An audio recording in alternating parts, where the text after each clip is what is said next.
And here is our passage 2 of mock 5, and at the very beginning it talks about in a circular economy. So what is circular economy? Well, circular economy basically says that we should try to reduce the waste and reuse the finite resources in order to ensure that we are not really putting a lot of burden on the environment. So somebody called Jeffries says buildings should be built like Lego, and then some other guy, Pomponi, agrees and says design is the key. And then there are certain design elements which are talked about in the next paragraph. And then even in the third paragraph, it is more or less the same thing which continues. See, it says, even when materials with a low environmental impact are used, a building can be designed in a non-circular way. So basically, what is circular building design? So far what we could understand, circular design makes buildings more adaptable and facilitates the high value reuse of a structure's materials once they have reached the end of their life.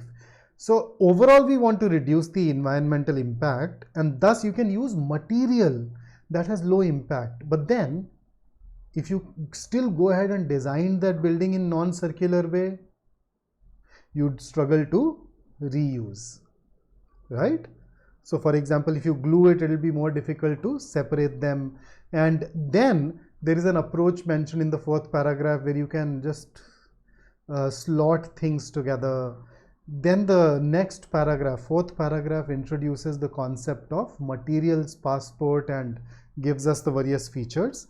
And finally, the last paragraph talks about the fact that more needs to be done, especially by the organizations, right? So that's what the passage essentially is. And here is the summary of the passage for you. And with that, let's now dive into our questions. So question number 5 on your screen. In this passage, the author is making the central claim that. So the moment I see central claim, I know that we are looking at a main idea question. So let's start with A. Buildings can actively contribute to environmental solutions such as air cleaning and wildlife. Building contributing to air cleaning, wildlife habitat. Is that what the focus of the passage is on? This is what I generally call irrelevant. So the second half, yes, but then to say buildings can actively contribute, that's going to be a bit of a stretch, right? That introduces something new to the discussion. And obviously in a main idea option, the right answer choice will not have something that is new. Okay, how about B? Adoption of circular economy practices in the building industry requires support from major companies. Yes, but then this is narrow.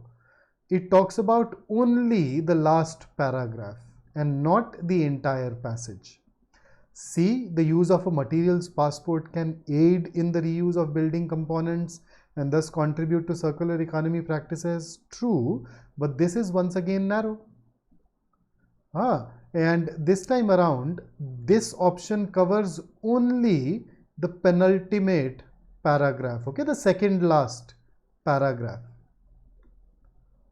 It is not the central claim. The central claim is we should design buildings in such a way that they are circular so that we are able to reduce the environmental impact, right? And that idea is perfectly captured by D, and therefore we should go ahead and choose D over B and C as our answer. So question number 5, the correct answer is D. Question 6. All of the following are a part of designing buildings in a circular economy except. So this is more of a specific detail question. So let's see. A, using materials with a low environmental impact. This is going to be a part of designing buildings in a circular economy. You do want. So in fact, the passage actually says wholesale take-up of circular economy practices will require enough decision makers to think not only that such measures will help the planet, but that they'll be economically feasible. So this part from the last paragraph basically tells us that we are looking for sustainability. So yes, we want that plus some more things. Now some of us may get confused of this because of the second paragraph where you say that you're using low environmental things but then resources, but you can design building in a non-circular way. Now that does not mean that we should stop looking at materials with low environmental impact. Okay, B, welding steel frames together instead of gluing them.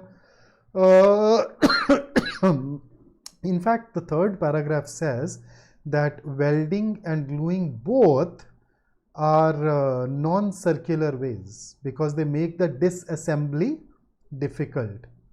So is this welding instead of gluing going to be a part of designing buildings in a circular economy? No, they in fact make it difficult, and thus B can be our answer, right? Except remember, C, using bolts to assemble the structural elements, yes, this is going to be a part and therefore can be eliminated. The very first paragraph, first or second paragraph. D, arranging building blocks like pieces in a jigsaw puzzle. Third paragraph mentioned as a solution for a circular economy, or sorry, fourth paragraph.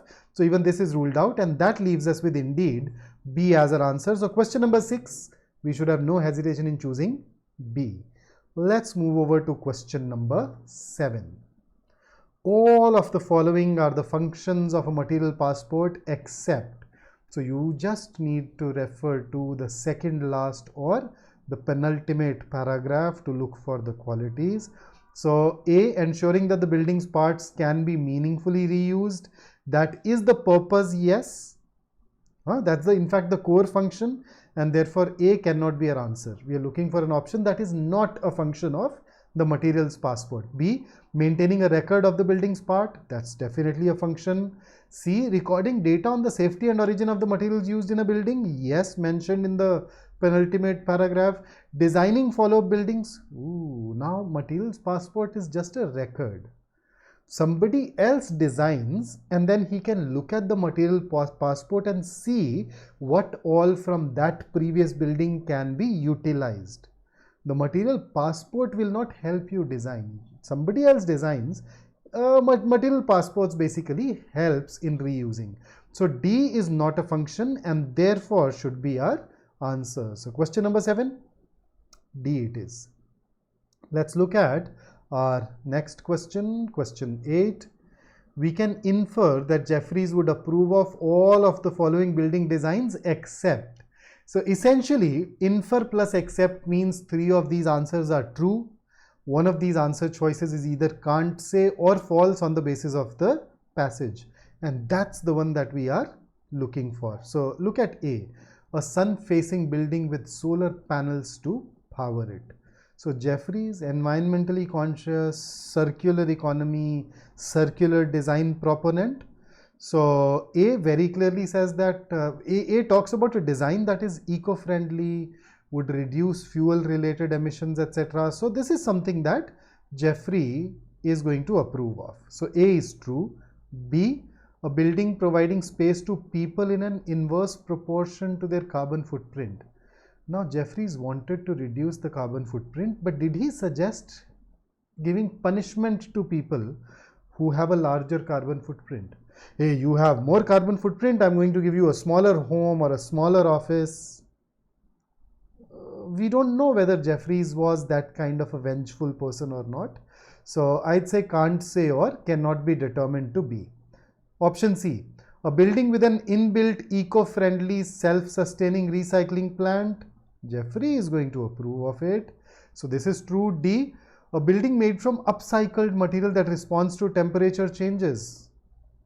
Upcycled is something that it definitely go with, and because it responds to temperature changes, it will reduce the energy requirement too. So makes it sustainable, makes it eco-friendly, and thus Jeffrey is likely to approve of it. So A, C and D are true, B is not, and that is what makes B as our answer to question number 8. So that takes care of the passage 2 for us, and I hope that you could go through these questions thoroughly.